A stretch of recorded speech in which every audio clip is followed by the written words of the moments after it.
Yesterday we were discussing about the chapter 13, in which we were discussing about the unholy trinity, the dragon, the first beast which is from the sea, which represents the Roman emperor, particularly the Roman Empire, all its emperors in its entirety, and also Nero. We were talking about Nero while we were discussing about the first monster or beast.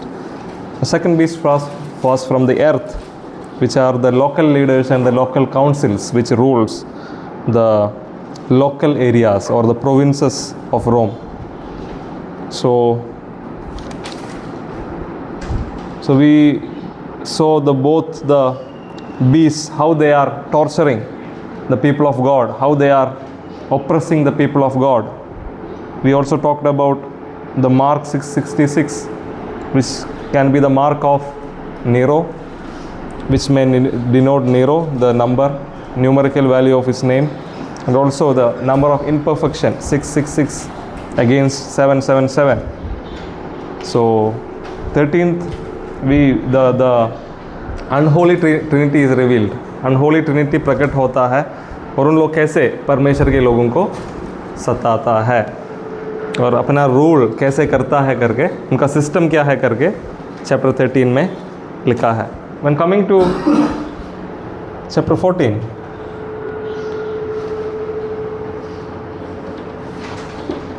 Chapter 14 को दो भाग में बांट सकता है. पहला है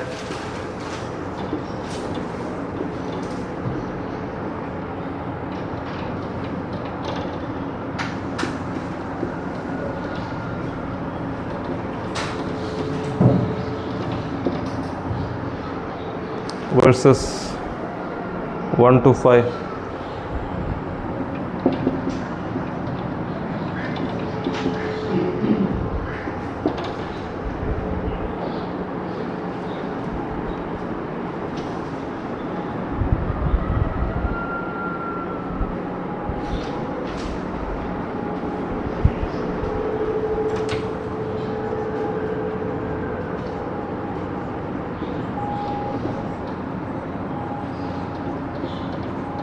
Message or sign.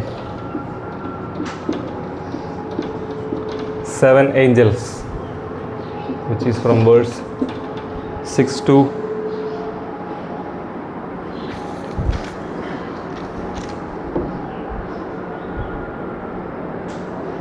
20.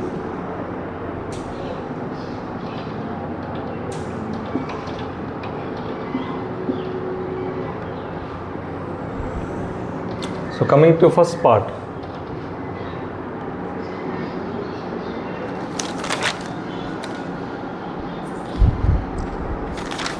when we read the first part, 14 verse 1 onwards, then I looked and there was the lamb standing on Mount Zion. Lamb standing on Mount Zion. Lamb is the imagery that we saw in chapter 4-5, which is for Jesus. Lamb standing where?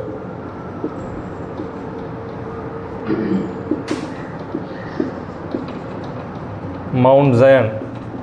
This is a picture from Psalms 2. मैं अपने अभिषिक्त को सियोन में राजा के रूप में नियुक्त किया हूँ. John is referring to Psalms 2, where Messiah of the Lord will be king in Zion. परमेश्वर अपने राजा या अभिषिक्त को सियोन में राजा के रूप में बिठाऊंगा करके. कब बिठाऊंगा? जब दुनिया के सारे राजाएं उनके विरुद्ध खड़े होते समय, विरुद्ध कार्य करते समय, बलवा करते समय, उन सारे लोगों के बलवा के बीच में परमेश्वर अपने ताकत से अपने अभिषिक्त को सियोन में राजा बनाऊंगा.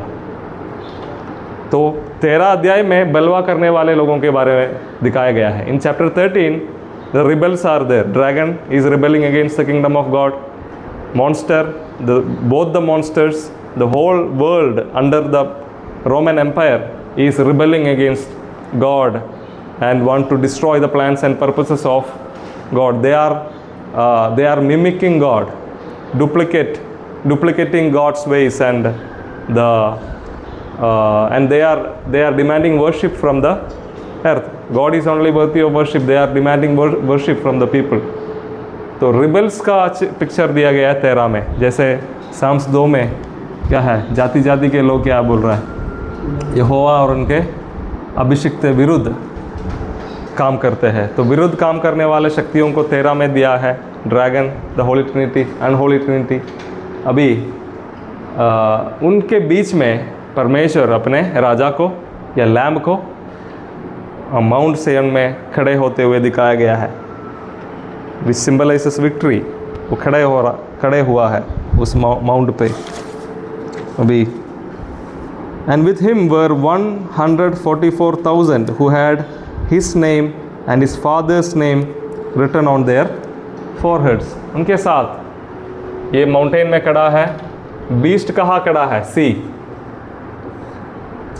दुष्टता को दिखाता है. ये माउंटेन परमेश्वर की उपस्थिति को दिखाते हैं, सायन. अब इनके साथ 1,44,000 लोग, जिसको हम कहाँ पाया था चैप्टर 7 में. परमेश्वर के लोगों का कंप्लीट नंबर है. पूरे परमेश्वर के लोग जो वफादार है उनके साथ कहाँ खड़ा है? माउंट सिय्योन में खड़ा है. इन लोगों के माथे पर क्या है? लैम्ब का नाम है, Lamb's name, and God the father's name on their forehead. Forehead मतलब माथे पे. 13 में क्या देखा? जो लोग बीस्ट को मानते हैं उसको क्या मिला? कैसा निशान मिला? चिन्ह मिला 666. पर उसके विरुद्ध जो लोग वो चिन्ह अपने माथे पर नहीं लेते हैं उसको परमेश्वर, उसके ऊपर किसका नाम है? मेमने का और परमेश्वर का. ये नहीं असली में लिख के रखा है, ये सारे क्या है? चिन्ह है. अभी verse 2, and I heard a voice from heaven like the sound of many waters and like the sound of loud thunder. तो ये नाम लिखने के बारे में दूसरा कोई चर्च के साथ ये हमने पढ़ा था. वो कौन सा चर्च के साथ था? परगमम. मैं अपना नाम उसके ऊपर लिखूंगा, परमेश्वर का नाम और नया यरूशलेम का नाम. तो ये तेरा है, कौन सा है करके प्रेजेंट किया हुआ लोगों को भी पता नहीं है.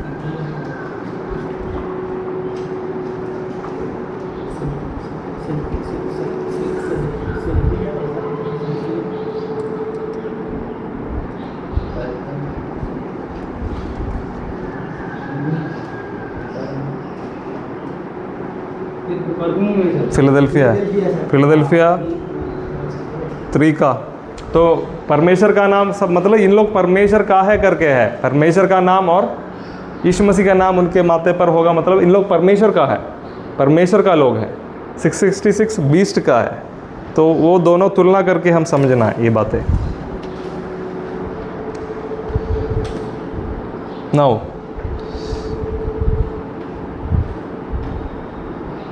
and I heard a voice from heaven like the sound of many waters and like the sound of loud thunder. जो हेवन का थ्रोन रूम से जैसे क्या है, बहुत सारा जो पानी बह रहा है, ऐसा एक आवाज़, बहुत बवंडर का आवाज़. क्या है वो शब्द? The voice I heard was like the sound of harpists playing on their harps. जैसे कोई गाना हो रहा है ऐसा सुनाई दिया. verse 3, अपना बाइबल में देखना. And they sing a new song before the throne and before the 4 living creatures and before the elders. जो स्वर्ग में एक नया गाना हो रहा है. No one could learn that song except the 144,000 who have been redeemed from the earth. ये नया गाना किसी और लोग नहीं गा सकता है, क्योंकि ये कौन ही गा सकता है? ये परमेश्वर के लोग. क्यों गाना नहीं गा सकते? ये नहीं सीखने के लिए मुश्किल है, क्योंकि इनका गाना है. शायद यीशु मसीह के द्वारा इनको मिला हुआ उद्धार के बारे में हो सकता है. उद्धार पाया हुआ लोग ही वो अनुभव के साथ गा सकता है. इसलिए लिखा गया है 1,44,000 लोग ही ये गाना सीख सकता है या गा सकता है. verse 4, it is these who have not. अब ये कौन है? ये 1,44,000 लोगों के बारे में कुछ विवरण दिया गया है। सबसे पहले उनके बारे में ये बताया गया है,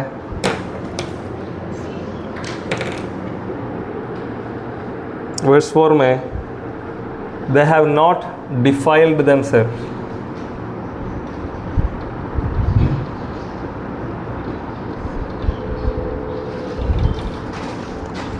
डिफाइल्ड मतलब अशुद्ध करना।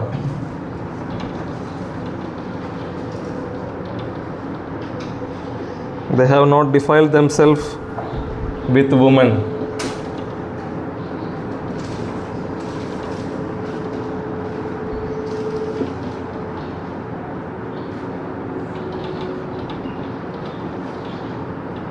वर्जिन।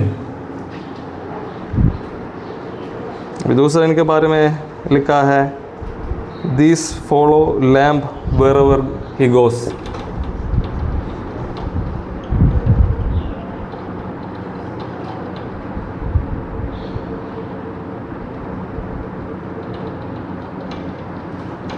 मेमना कहीं भी जाता है उसके पीछे उन लोग हो लेते हैं।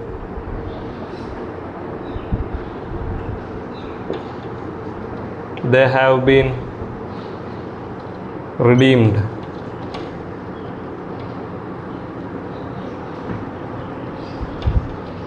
From earth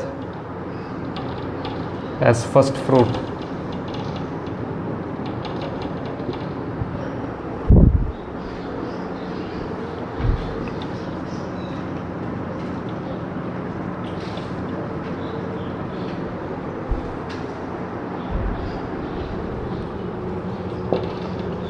No lie in their mouth.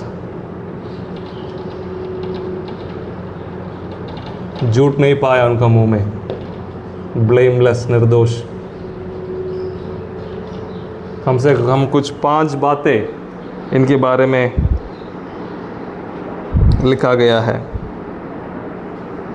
तो कौन है ये लोग? ये लोग हैं जो दुनिया में बीस्ट के राज के अंदर जो लोग परमेश्वर के लिए खड़ा है, वो है ये 144,000 जो लोग उस सिय्योन पर्वत में मेमने के साथ खड़ा है। कुछ लोग बोलता है ये शहीद हुआ लोगों का, इसलिए उन लोग कहाँ खड़ा है, मेमने के साथ खड़ा है। शायद वो नहीं है, मुझे लग रहा है वो धरती पर जो लोग बीस्ट का मार्क नहीं लिया उन लोगों को दर्शाता है, जिसके ऊपर परमेश्वर का नाम है। उन लोग के बारे में क्या क्या बताया गया है?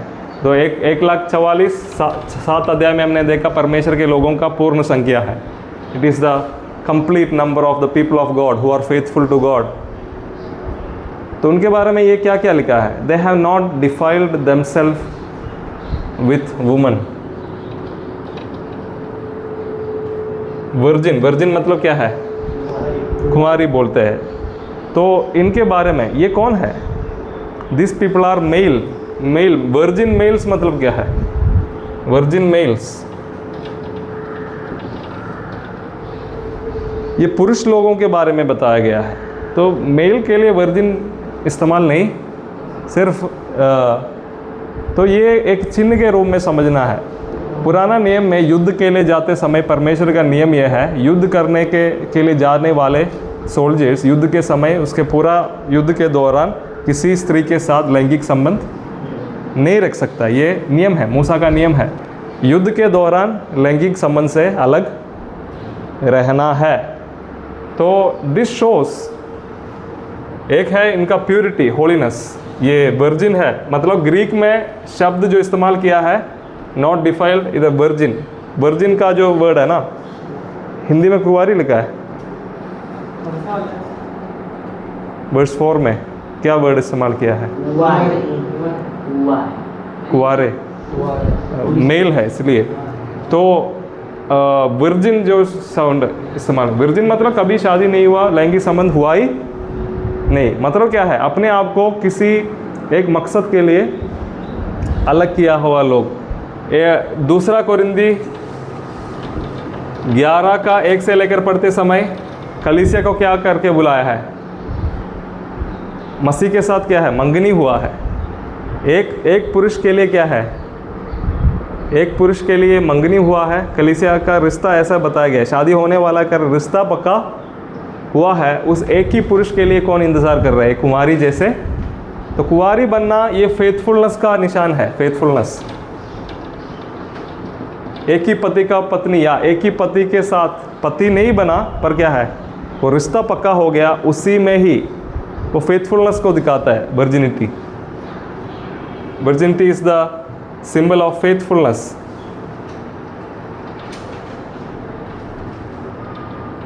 फेथफुलनेस या लॉयल्टी टू द लैम्ब, जो दुल्हा है उसके प्रति उनका जो फेथफुलनेस टू द लैम्ब। मतलब वर्जिन इन लोग इसलिए है, बीस्ट के साथ व्यभिचार नहीं किया। बीस्ट के साथ व्यभिचार करना मतलब बीस्ट जो कुछ बोल रहा है उसको करना, वो आत्मिक रूप में एक व्यभिचार है, पर इन लोग अपना वर्जिनिटी को नहीं खोया। तो इनका उस लैम्ब मेमने के प्रति उनका विश्वास योग्यता को दिखाता है, उन लोग वर्जिन है। तो एक है विश्वास योग्यता, दूसरा है रेडीनेस फॉर द बैटल।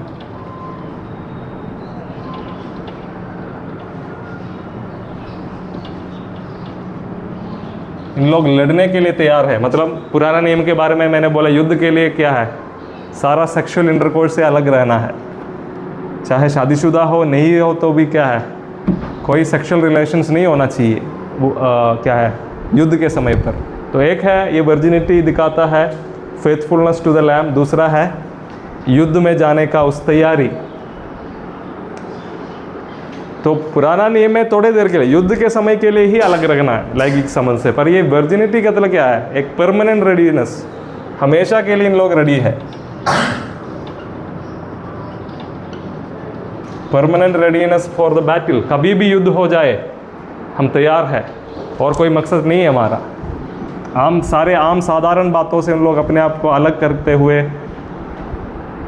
रखा है। Follow the lamb wherever he goes, यीशु मसीह कहीं भी जाए, मेमना कहीं भी उनको लेके जाए उससे होकर गुजरने का, तो धरती पर उनका हालत कैसे भी हो जाए, बीस्ट के उस राज के अधीन में कितना भी दुख सहना पड़े, मेमना किसी भी रास्ता से उनको चाहे जान भी देना पड़े, कहीं भी मेमना उनको बुलाता है उधर वो उन लोग चले जाने के लिए, चाहे मौत हो, कष्ट हो, दुख हो, किसी भी प्रकार की हालत हो, मेमना कहाँ लेके जाता है उधर जाने के लिए उन लोग क्या है, रेडी है। Follow lamb wherever he goes, ये गॉस्पेल के साथ भी इसका संबंध है। सारे चेले लोगों को क्या बोलकर बुलाया, whenever Jesus called any disciples he was telling follow me. तो कहीं भी यीशु मसीह जाए, कुछ जगह में फॉलो करने के लिए नहीं बुलाया, हर जगह में जहाँ यीशु मसीह जाते हैं, जैसे यीशु मसीह करता है वो फॉलो करने के लिए बुलाया गया है।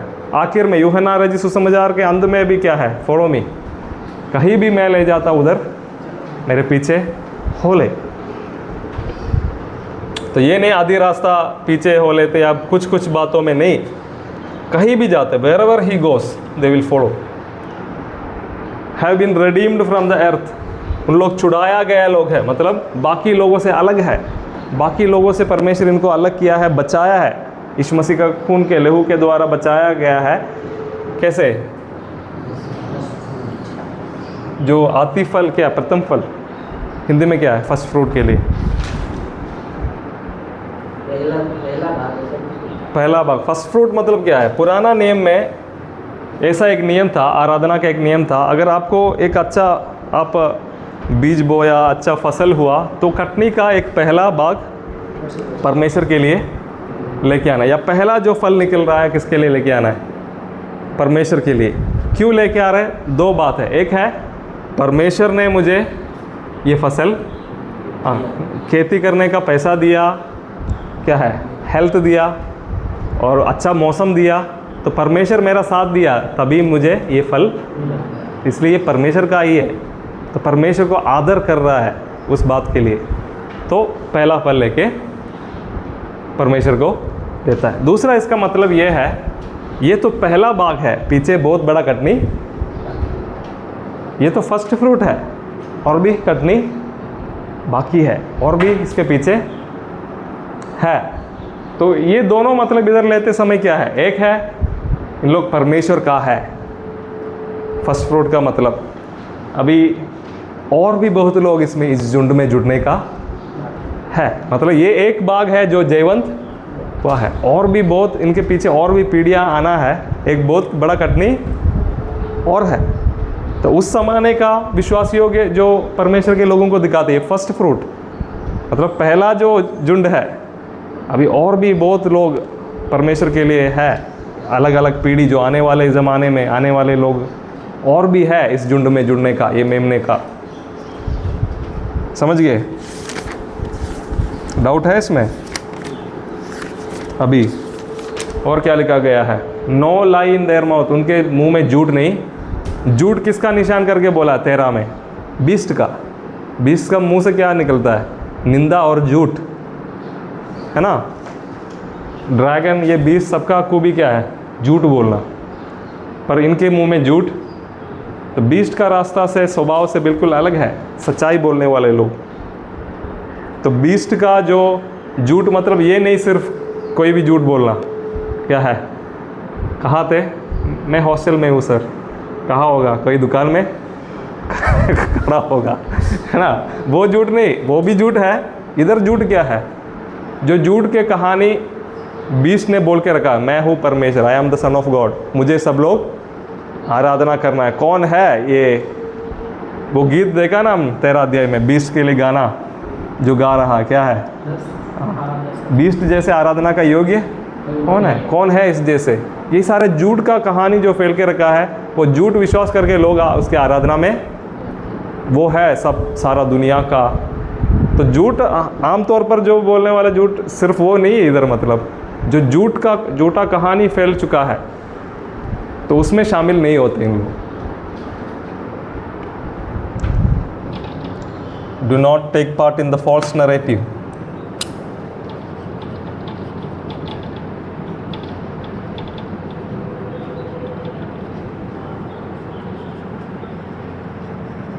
false narrative of the empire। Rome साम्राज्य या सम्राट का झूठे कहानियों में शामिल नहीं होते इन लोग। ब्लेमलेस, निर्दोष, इनमें कोई दोष नहीं पाया। तो ऐसे एक झुंड को जो 13 में जो बीस्ट के साथ नहीं देता है, ऐसे लोगों का एक झुंड मेमने के साथ विजयी होकर खड़ा है। दे आर विक्टोरियस, ये विजयी है, विजय पाया गया लोग हैं। ऐसा एक बुलाहट है हमको भी, वर्जिन, कुंवारी रहने का या कुंवारे रहने का। मतलब क्या है? शादी नहीं करना, ये नहीं, विश्वास योग्य रहना।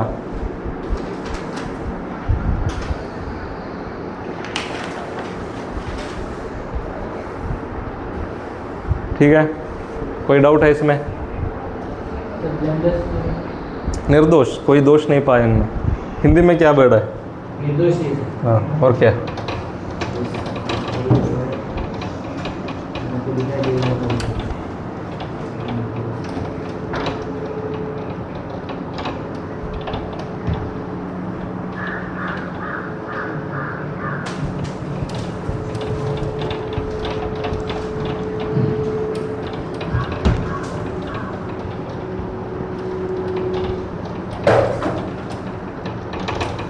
क्या है? गुस्से में किताब फेंक रहे? अभी अगला सेक्शन, वर्सेस, इसमें कुछ 7 एंजल्स को देखते हैं।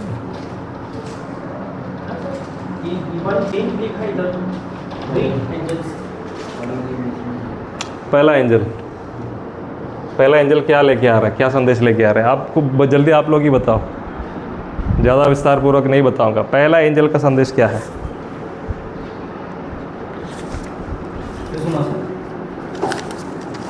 क्या सुसमाचार रहे वो? जाति के भाषा में जो उसमें में रहने वाला जो जाति है और भाषा में उनका सुसमाचार वो लेके आने वाले बात को इटर्नल गॉस्पेल बताया गया है। एंजल विथ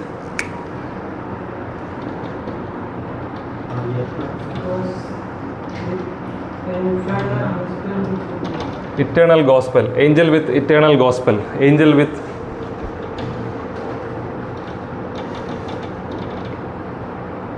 अभी ये क्या है सुसमाचार, वो उधर लिखा है, fear God and give him glory for the hour of his judgment has come, worship him who made heaven and earth, the sea and the springs of water. 13 अध्याय में आराधना किसके लिए हो रहा है? बीस्ट के लिए। ये सही आराधना का घोषणा हो रहा है। और गुड न्यूज़ क्या है? सारे दुष्टता और बीस्ट के सारे दुष्ट कामों के ऊपर परमेश्वर पाप और दुष्टता को हटाने वाला है, वो है गुड न्यूज़। यीशु मसीह का सुसमाचार, यीशु मसीह क्रूस पर मरा, वो बात नहीं है इधर बोल रहा है, वो भी सुसमाचार है हमारा। इधर का गुड न्यूज़ क्या है, जो खुशखबरी क्या है? God is going to overthrow evil, सारी दुष्टता को परमेश्वर उठाकर फेंकने वाला है, न्याय करने वाला है। So what is this good news? God is going to overthrow, मतलब उठाकर फेंकना, खत्म करना।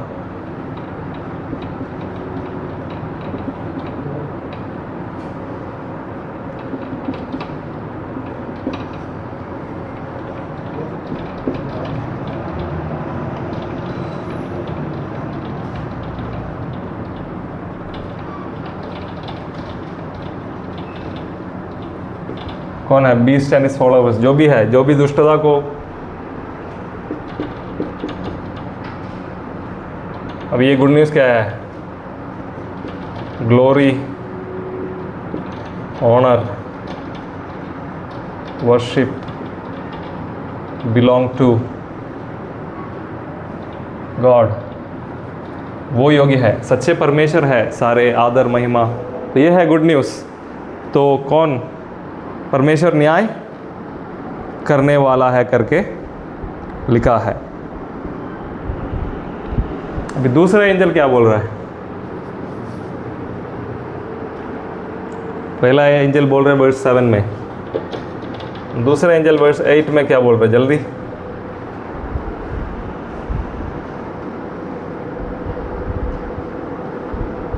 Then another angel, a second, followed, saying, Fallen, fallen is Babylon the Great.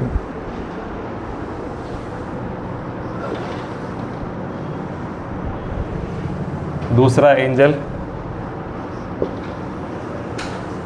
क्या संदेश लेके आ रहा है? Fall of the great Babylon. Babylon के कभी भी ये बुक में बाबिलोन के बारे में बता समय द ग्रेट बाबिलोन बोलकर बुलाता है, फॉल ऑफ ग्रेट बाबिलोन। तो बाबिलोन किस चीज़ को दर्शाता है? Roman empire. क्यों? क्योंकि यहूदियों के लिए सबसे पहले एक बड़ा बंदुआई कब हुआ? मिस्र के तो सबसे पहले, पर क्या है? बाबिलोन के बंदुआई है हाल ही में जो बंदुआई का शुरुआत, उसके बाद पर्शिया आया, उसके बाद ग्रीक आया, रोम आया। तो बाबिलोन का ऐसा एक निशान के रूप में उनके मन में रखा यहूदी लोग, क्या है? दुष्टता का, और क्या है? पाप का, और सारे प्रकार का अधर्म का एक चिन्ह के रूप में बाबिलोन को उन लोग समझ के रखा है। तो रोम गिरने वाला है, यह है दूसरा एंजल का। फॉलन, फॉलन मतलब गिर गया। Fallen, fallen is Babylon the great. She has made all nations of the wine drink of the wine of the wrath of her fornication. मतलब इनका पाप क्या है? बाबिलोन का या रोम का पाप क्या है? हिंदी में कैसे लिखा है? उसका व्यभिचार का मदिरा पिलाया। क्या हिंदी में कैसे लिखा है? वर्स व्यभिचार का मदिरा मतलब उनका गलत रास्ताओं में बाकी लोगों को भी खींच के ले आया, ये है इसका मतलब। अभी पुराना जूइश, बहुत सारे जूइश राइटिंग्स में रोम के बारे में, रोम का एक चिन्ह के रूप में बाबिलोन को इस्तेमाल किया है, इसलिए बाबिलोन नाम इधर इस्तेमाल किया। तो इधर है सबसे पहले बार रेवलेशन में बाबिलोन का वर्ड आता है, और बार बार आने वाला है, और भी रेफरेंसेस होगा बाबिलोन के लिए आगे जाकर। 16 का 19, 17 का 5, 18 का 2, 18 का 2, 10, 21, ये सारे आयतों में बाबिलोन के बारे में आप लोग देखेगा। पुराना नियम में आते समय यशायाह नबी की किताब 51 का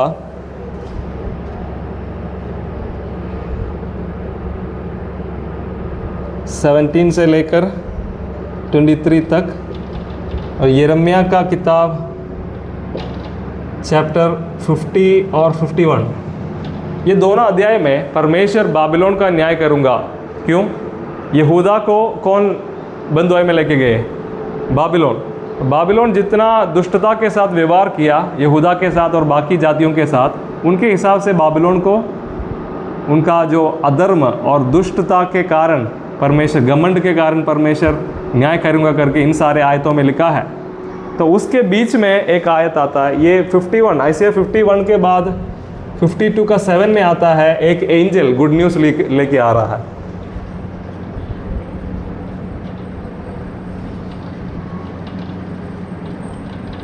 Angel coming with the good news of restoration, पुनर्स्थापना का खुशखबरी लेके एक दूत आ रहा है, स्वर्गदूत नहीं, एक मैसेंजर। तो बाबिलोन को न्याय करेंगे करके 51 में लिखा, उसके तुरंत बाद अपने लोगों को परमेश्वर पुनर्स्थापना करने वाला है बंधुआई से, वो 52 का 7 में है। तो वो वही इधर देख रहा है। क्या है? पहला दूत क्या है? खुशखबरी लेके आ रहा है, किसको? दुष्ट लोगों को न्याय करेंगे करके। और दूसरे में खुशखबरी क्या है? खुशखबरी है करके नहीं लिखा है, पर बाबिलोन गिर गया करके लिखा गया है। तो 2 एंजल्स का संदेश हो गया। तीसरा एंजल का संदेश क्या है? जल्दी पढ़ो।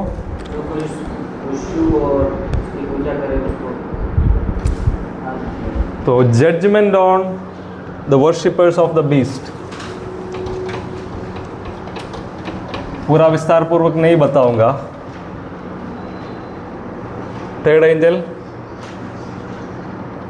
मतलब एक ही चीज है पर उसका अलग अलग भाग बताया गया है। Judgment on the worshippers of the beast. Imperial cult में फॉलो करने वाले लोगों का न्याय के बारे में लिखा है 9 से लेकर 11। जो बीस्ट का मार्क छाप लिया अपने माथे पर, उनको भी बड़ा क्रोध आ रहा है परमेश्वर की तरफ से। परमेश्वर का क्रोध का मदिरा उनके ऊपर गिरने वाला है। परमेश्वर का क्रोध वो आग जैसे उसके ऊपर गिरेगा, ये सब लिखा है। अभी 12 और 13 आयत में क्या है? परमेश्वर के लोगों को क्या है? एंड्योर करने के लिए या सहनशीलता दिखाना है। ये सारे चीज़ों के बीच में ये सारे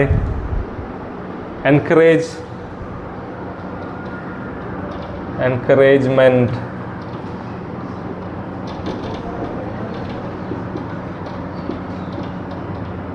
for the people of God, POG, people of God, to endure।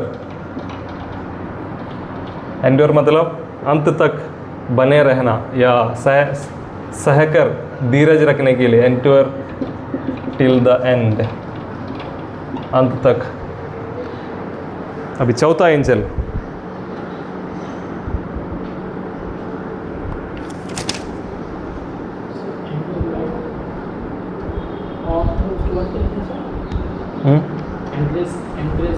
For the people of God, POG short form में लिखा है।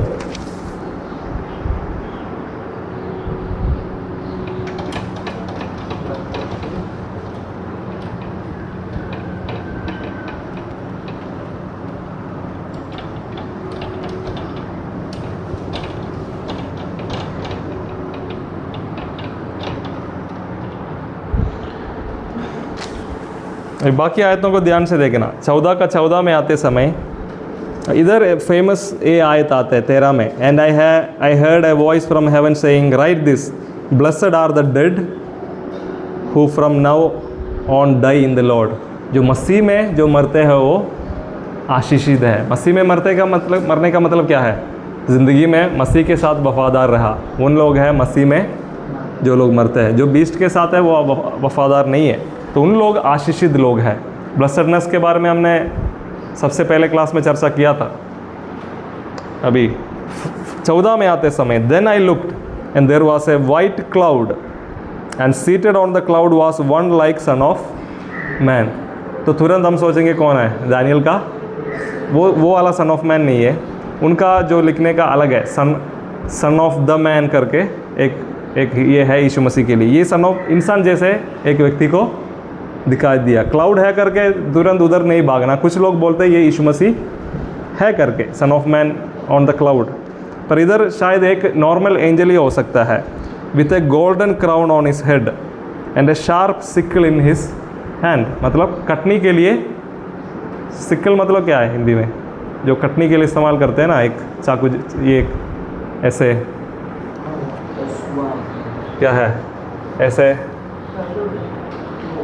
क्या पता नहीं हिंदी में क्या बोलते हैं। तो सिकल के साथ एक सन ऑफ मैन लाइक जैसे एक व्यक्ति उधर खड़ा है 15 में। तो एक एंजल इधर आ गया। 14 में एक एंजल है,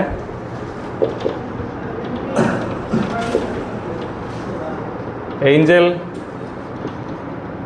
on the cloud with sickle. अब 15 में दूसरा एंजल आ रहा है, ये चौथा एंजल है। अब 5th angel, another angel came out of the temple.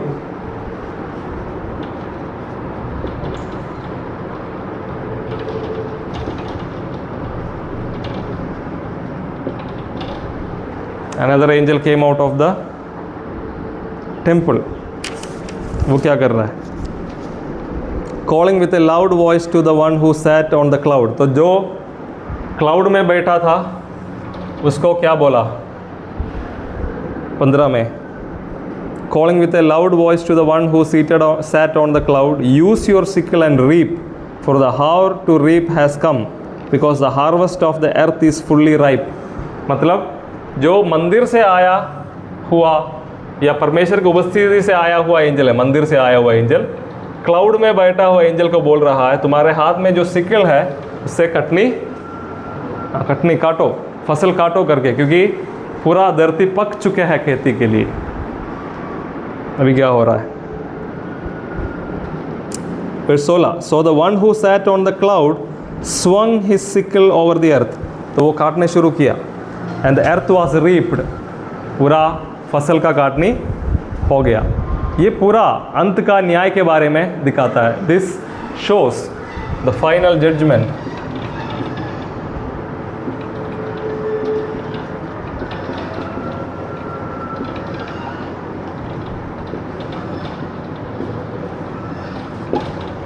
परमेश्वर जब धरती को न्याय कराएगा उसके बारे में है।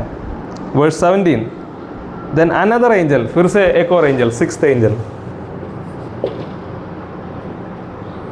उसके बारे में क्या लिखा है? Another angel came out of the temple in heaven and he too had a sharp sickle. उनके हाथ में भी क्या था?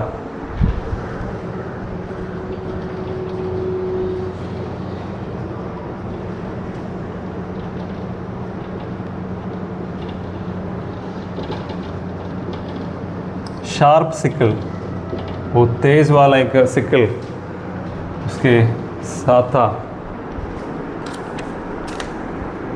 उसने क्या कर रहा है? 18, then another angel came out from the altar. तो 7वां एंजल,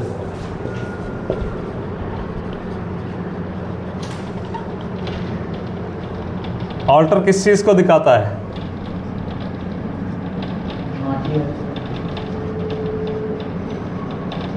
संत लोगों का प्रार्थना के फलस्वरूप में ये न्याय होते होंगे। Another angel came out from the altar, the angel who had authority over fire, and he called with a loud voice to him who had sharp sickle, use your sharp sickle, gather the clusters of the vine of the earth, for its grapes are ripe. So the angel swung his sickle over the earth and gathered the vintage of the earth, and he threw it into the great winepress of the wrath of God. And the winepress was trodden outside the city. Blood flowed from the winepress as high as horse's bridle for a distance of about 200 miles. तो इधर क्या हो रहा है, जैसे पहला जो चौथा जो एंजल क्लाउड में बैठा था उसको एक एंजल टेम्पल से आकर बोला क्या है, काटनी काटो, फसल काटो, वैसे रिपीट हो रहा है। एक एंजल टेम्पल से आ रहा है शार्प सिकल हाथ में लेते हुए, तो दूसरा आल्टर से परमेश्वर के लोगों का उस प्रार्थना के उस बैकग्राउंड से आ रहा है और इस एंजल से बोल रहा है कटनी करो। इधर कटनी क्या है, अंगूर का बाड़ी। तो अंगूर जैसे कटनी करके उससे वाइन निकालता है, वैसे उसको क्या करना, कुचलना, न्याय करना। वो क्या है, लहू बहाने का एक मतलब परमेश्वर जब रोम को न्याय करेगा, ऑन अर्थ और रोम ये दोनों हो सकता है, तो जब रोम को या बीस्ट को न्याय करेगा बहुत लहू बहेगा। तो ये है 7 एंजल्स। पहला 3 एंजल्स कुछ संदेश दे रहा है,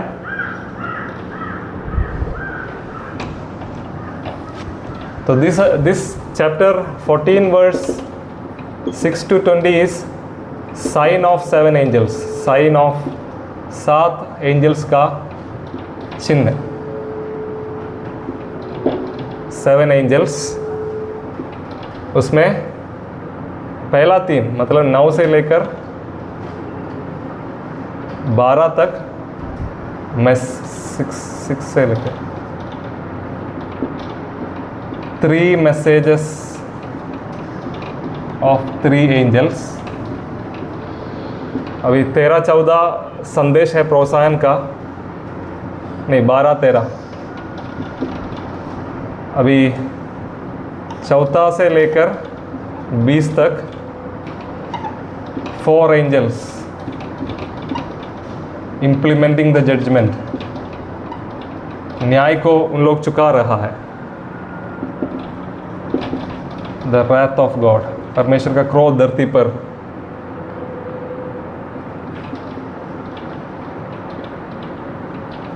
पूरा पृथ्वी पर उन लोग क्या है, इमेजरी ऑफ, किसका रूपक में बताया गया, इमेजरी ऑफ हार्वेस्ट। तो हार्वेस्ट का एक तस्वीर देते हुए परमेश्वर कैसे दुष्ट लोगों को न्याय करेगा, उसका कटनी होगा करके। जैसे अंगूर को जैसे वाइन में बदल जाता है, उसको पीस पीस कर उसका जूस निकालता है, वैसे दुष्ट लोगों का लहू बहेगा पूरा शहर में। तो रोम गिरने के बारे में है। तो 14 चैप्टर ख़त्म हो गया। Any doubt?